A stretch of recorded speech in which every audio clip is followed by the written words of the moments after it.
దేవుని కొరకు నేను వాడబడలేకపోతున్నానండి, ఆయన రాజ్య విస్తరణలో నాకంటూ ఏమీ లేవండి అని బాధపడుతున్నావా?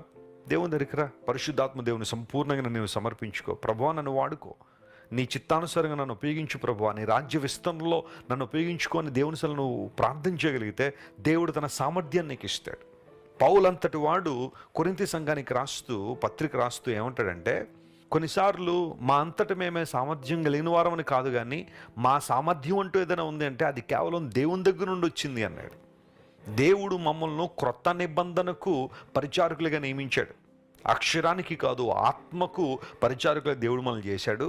ఈ సామర్థ్యాన్ని దేవుడే మాకు ఇచ్చాడని పౌలు మహాశయుడు అక్కడ రాసుకుంటూ వచ్చాడు. పూర్వ దినాల్లో అక్షరానుసారమైన బోధకు, ఆత్మానుసారమైన బోధకు చాలా పోటీ ఉండేది. శాస్త్రులు, పరిచయులు, సద్దేవులు అంటే వాళ్ళందరూ కూడా అక్షరానుసారంగా బోధించేవారు. కానీ పౌలు భక్తుడు పరిశుద్ధాత్మ ద్వారా, దేవుని ఆత్మ ద్వారా నింపబడి ఆత్మానుసారంగా